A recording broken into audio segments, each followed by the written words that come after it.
Hello, welcome to another episode of Chat About Children, an educational series for families. I'm Bridget Radijak, the Child and Family Development Supervisor for DECAL, the Georgia Department of Early Care Learning, and this is my dog Honey. I think it's pretty well known that learning to read is a critical part of a child's education, and that being a good reader can have a lifelong impact on a child's success. In this episode, my colleague Ann Panzica and I chat about how early experiences with language and literacy help a child become a stronger reader when they reach school. I firmly believe that families are their child's first and most important teacher. We hope this chat will give you information and resources to help your children learn and grow. Welcome to today's chat from Talking to Reading, How Early Language Builds Literacy. I'm here today with Ann Panzica, Child and Family Development Training Specialist at DECAL. Welcome, Ann. Hi, Bridget. It's good to chat with you again. It's good to chat with you too. So, Ann, our viewers are interested in knowing how to help their children's language and reading skills.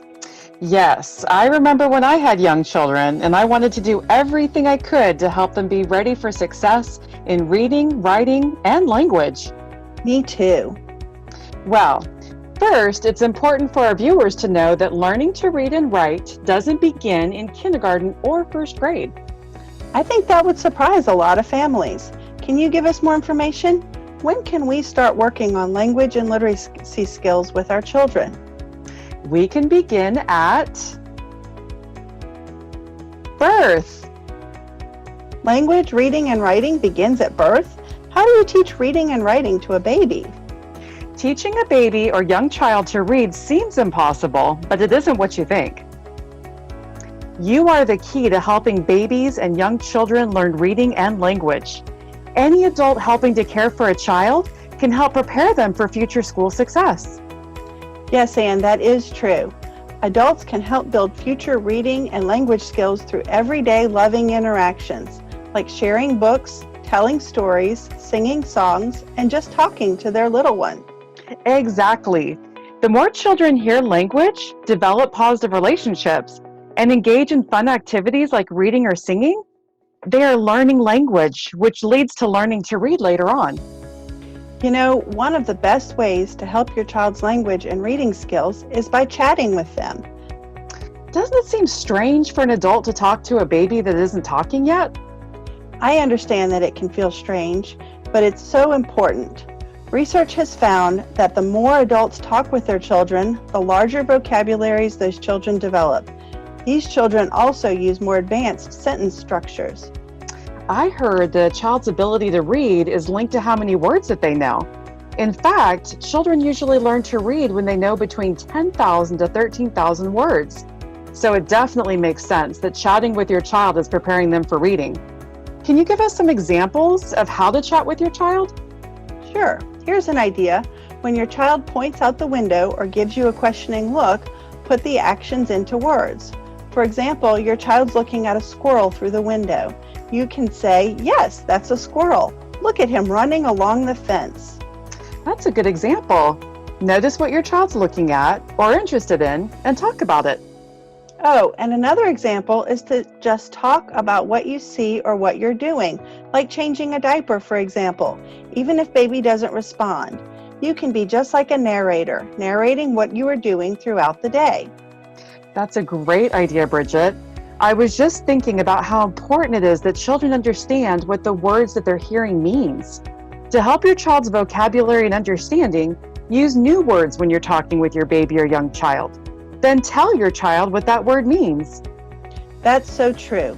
You know, there's a video that I saw when I was taking an online course called Talk With Me Baby through Cox Campus that shows how to talk with your young child. It may be helpful for our viewers to see. I think that's a great idea. Would you like some more? Say more? No. All right. Michael is ready to experience yet another day filled with love, laughter, and language. What do you think you're going to do today, buddy? Maybe you're going to read some books? He is surrounded by loving adults who talk with him all day long. Michael, are you ready to begin class on this morning? Besides providing the food he needs to grow healthy and strong, his mother Kyla and his teacher Avasia are providing language nutrition. Lots of loving words to fuel his brain so his learning will take off. They know that engaging infants and toddlers in conversation provides a solid foundation for language, communication, and reading. You want to go over to the other side? Avasia is much more than Michael's teacher. She is partnered with Kyla as her Talk With Me baby coach to support her in being Michael's conversational partner. It hasn't taken months. It's happening in daily coaching moments where Avasia models talking with Michael, shares an educational message, and encourages and supports Kyla's practice. Their words, smiles, and gestures are giving Michael a great start. Ready, set, go! Every word he hears now from those special adults in his life is making a difference in his future, building his brain and setting him on a path to language, learning, and a world of opportunities. That was a very helpful video. I saw that the adults used books to engage the little boy in the video. I think that it would be helpful to give our viewers suggestions about how to introduce books to young children and babies. I agree. My middle child was such a busy baby. I remember it was difficult to get them to sit still, much less look at a book. The first and best tip for sharing books with young children is to have fun together. If children are engaged and enjoying themselves, they are learning. Yes, and for families with busy children like mine, it's important to know that a few minutes at a time is okay. You don't need to worry if you can't finish the story. Young children can only sit for a few minutes for a story, but as they grow, they'll be able to sit longer. Let your child decide how much or how little time you spend reading. And remember, you don't need to read every page. That's a great tip. Here's another helpful tip. You don't have to read the words to tell a story. Try reading the pictures in a book for your child sometime. When your child is old enough, ask them to read the pictures to you. Yes, and let the child turn the pages. It's okay to skip pages as well. Make exploring books part of your daily routine. There can be so many opportunities to do this at mealtime, while waiting at the doctor's office, when settling down for nap time, at bath time, and before bed are some examples of times to add books to your daily routine. Let's look at some examples of books for infants and toddlers. Great idea. The National Association for the Education of Young Children recommends some great books for infants and toddlers. I like these examples because most of them are offered in Spanish language as well. Here are a few that they recommend. The first one is 10 Little Fingers and 10 Little Toes by Helen Oxenberry. I love that one. A favorite of mine is Baby Bear, What Do You See? By Bill Martin Jr. and illustrated by Eric Carle. When reading this book, try using the same language to interact with your child. For example, my baby, what do you see? Do you see your mommy reading to you? I think you do. I really like Global Babies from the Global Fund for Children. Babies love to look at other babies' faces. I love that one too. I also like Families by Rena D. Grossman. Here's a great one before bed, or really anytime. This book is Peekaboo Bedtime by Rachel Isadora. That's a great interactive book. I also like Hello Day by Anita Lobel. This can be interactive too, as your young children can practice animal sounds as you read together. You know, DECAL also has a very extensive book list for pre-K children. You can just go to DECAL's website and search for book list. One of my favorites on this list is Chicka Chicka Boom Boom by Bill Martin Jr. and John Archambault. Yes, that book is fun. It's actually a great book for toddlers as well. Giggle Giggle Quack by Doreen Cronin is another fun one that plays with language. I also like I Like Me by Nancy Carlson. The Kissing Hand by Audrey Penn is another great one, especially for little ones returning to childcare or pre-K. We used that book when my son was a preschooler and had a really hard time separating from me in the mornings. We read that book every day, and then I'd leave him with a kiss at the door of his classroom. It helped a whole lot. I remember reading that one to my children when they were young too. I also like My Five Senses by Aliki. You know, the pre-cal list on DECAL's website also has the ISBN number, so it's easier to find in the library. And Nice. DECAL also has a list of books called Seeds for Storytime. They not only have a book list, but they also have activities related to the books. And you can find this at DECAL's website. What a great resource for families. It is. You know, music helps children with language and literacy too. Dance is important because children begin to make sense of sounds even before they leave the womb. And the first response to it is through movement of their body. Yes, Anne, dance helps children's language development a lot. Singing is also important. Singing helps children understand language and sound. Singing improves vocabulary and communication skills for your child. There are so many children's songs that rhyme. Rhyming in songs provides exercise for the brain and develops memory skills. Here are some examples of songs that you can sing with your baby or young child. We were able to obtain these fun songs at PBS Kids. The site also has books that feature the songs. The URL is above if you'd like to find out even more. I think it's important to let families know also that you don't have to be a great singer to sing it with your child. Your child is benefiting so much from hearing you sing to them. To them, you are a rock star.